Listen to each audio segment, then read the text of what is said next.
kalau di kasus yang dulu-dulu itu zakat juga ada yang menyalurkan di dukun bayi juga. Ya, ya betul. Nah, ini lagi tuh. Dukun Ini, bayi. yang namanya dukun bayi itu tidak ada di 8 asnaf itu tadi, nggak ada. Nah, masuknya adalah dukun bayi itu masuk ke dalam salah satu 8 ini enggak. Karena 8 ini yang paling prioritas ya fakir miskin. Dukun bayinya tadi kaya enggak? Kalau kaya jangan, meskipun sobat-sobat misalnya anaknya yang ngopeni dukun bayi tadi, ini nggak boleh. Tapi kalau kalian mau karena memang berasnya cukup melimpah ya dikasih saja, tapi niatannya bukan sebagai zakat fitrah, tapi sebagai sedekah. Kalau perlu jangan hanya 2,5 atau 2,8 atau 2,7 yang banyak sekalian. Iya, tapi niatnya sebagai sedekah. Sebab ketika kita niatkan zakat fitrah, sebetulan tadi dukun bayinya kaya, ya salah sasaran. Berarti akhirnya kita mau ngasih zakat fitrah, otomatis jadi sedekah atau gimana tadi? Iya, apa ya? Sebetulnya tidak berubah jadi sedekah, cuman tidak sampai kepada mustahiknya. Sementara kita salah sasaran ya, karena salah sasaran mau zakat fitrah. Itu nanti hukumnya gimana tuh? Apakah zakat kita akan istilah tidak diterima atau gimana itu tadi? Kalau salah sasaran maksudnya kan? Ini pertanyaan baru, bro. Nah, ini pertanyaan baru nih, sob teman-teman. Ya kan namanya kita kan nggak tahu ya kalau gini teman-teman asatid, ini pertanyaan yang bagus ini. Ketika kita memberikan zakat kemudian salah sasaran, artinya misalnya kayak tadi lah, kita karena zakat fitrah anak kita kasihkan sama dukun bayi, itu kan kebetulan dukun bayinya kaya, tapi kita sudah niat untuk zakat. Dan nih sob, untuk teman-teman asatid ini coba berikan masukan untuk kami ini, zakatnya diterima atau bagaimana sementara yang dizakati adalah orang kaya. Yang jelas gini mas, ketika ini distasarufkan kepada mustahik, maka jelas menyalahi konsep yang ada. Oh gitu ya. Ya, sebab di dalam apa namanya, di dalam Al-Quran itu dikatakan innamas shadaqatu lil fuqara wal masakin. Ya, sesungguhnya ini inama itu menjadi adatul hasyr, pembatasan, artinya tidak di luar itu gitu loh. Di luar syariat ya. Iya, tidak di luar konsep yang 8 ini, kelompok 8 ini ya, sehingga ya nanti mudah-mudahan setelah ini kita tayangkan ada yang memberitahu ini. Komentar. Oh iya, komentarnya. Oh berarti itu zakatnya tetap sah atau gini-gini, atau zakatnya malah nggak sah. Yang jelas itu di luar konsep 8 tadi. Oh gitu. Ya kalau pemahaman saya ya itu zakatnya nggak sah. Oh nggak sah. Ya, zakatnya nggak sah karena tidak diterimakan kepada orang yang berhak. Oh yang berhak. Salah sasaran tadi. Ya, tapi mudah-mudahan nanti teman-teman asatid, syukur-syukur guru-guru saya ada yang sempat mantap juga nanti ngepel japri. Masa soal ngono kira iso. Iya. Terus ini tab zakat mal ya. Zakat mal kan berarti zakat penghasilan ya tadi. Iya. Itu syarat orang mengeluarkan zakat mal itu kriterianya seperti apa tab? Penghasilan yang jelas kan namanya ya zakat mal kan. Ini saya potong dulu. Kita mau melanjutkan yang bahasan 8 kelompok tadi atau kita pindah tema dulu? Tadi karena antum masih ada pertanyaan tentang apa tadi yang belum saya jawab. Apa ya? Lupa ya? Iya, kayaknya sabilillah, terus tanya apa, kemudian saya jelaskan yang tadi dukun bayi itu masih tadi. ada satu lagi, istilahnya itu apa ya? Gorim apa ya? Gorim. Saya kurang tahu itu istilah gorim itu apa itu. Gorim. Gorim itu kan secara umum adalah orang yang punya tanggungan hutang dan tidak bisa melunasi. Oh iya, iya. Ya. Tapi hutangnya ini hutang yang kayak apa, ini yang menjadi permasalahan.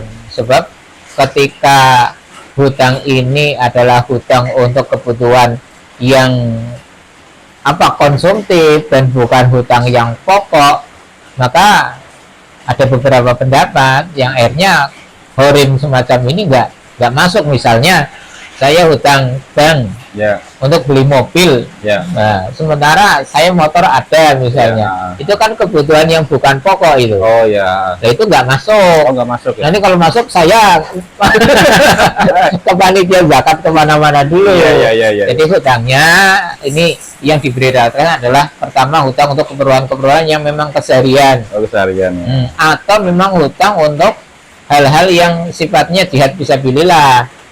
Oh. Nah, artinya untuk hal-hal yang memang perjuangan, lah itu ada yang memasukkan ke situ, ke yang horim. Jadi kita menyambung lagi nih Tat, soal hutang ya Tat. Ini berhubung dengan menjelaskan ada hutang-hutangnya. Nah, orang yang berhutang itu wajib nggak mengeluarkan zakat fitrah?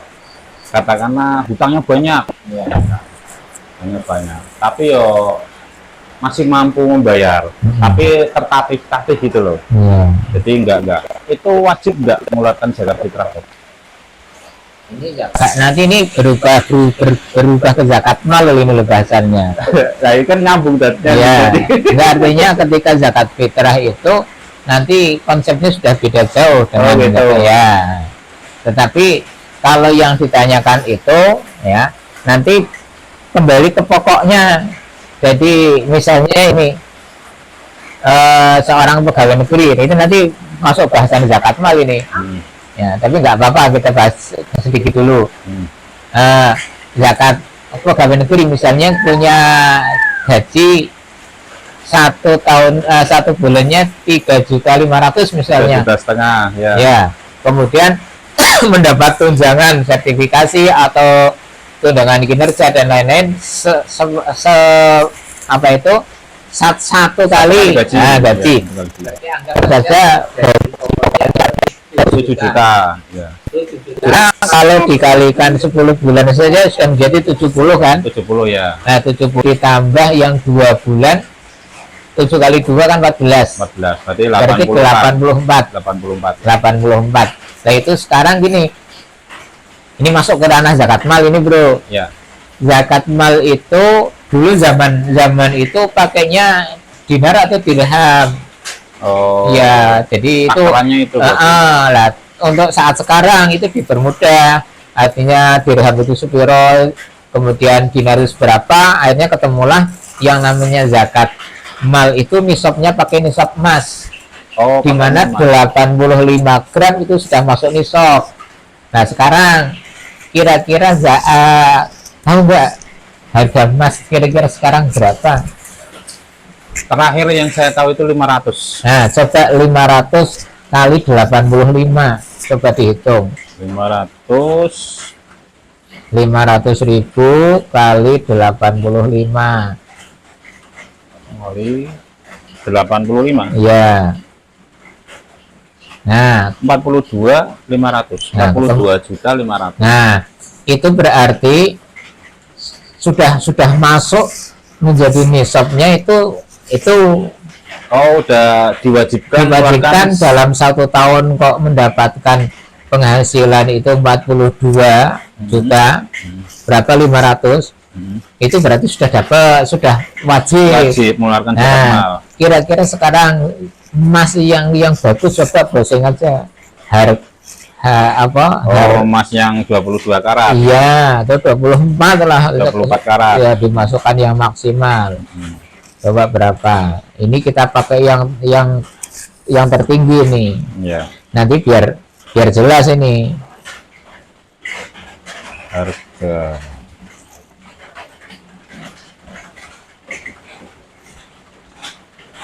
24 karat.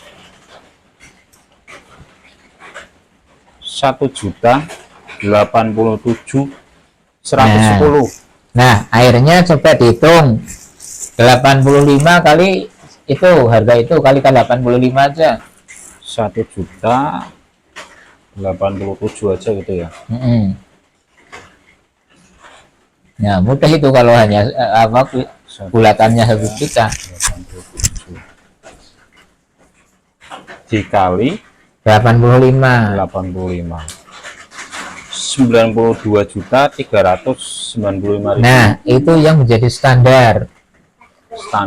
Ya, standar. Kalau tadi kan kita pakai emas yang biasa. Biasa ya. Nah, ini kita menjadikan standar maksimal. Oh. Jadi ketika kita dalam 1 tahun kok sudah 92 juta, kita bulatkan 92 juta, ya. Berarti sudah masuk. Oh, udah diwajibkan. Ya, tapi kalau belum sampai itu berarti belum.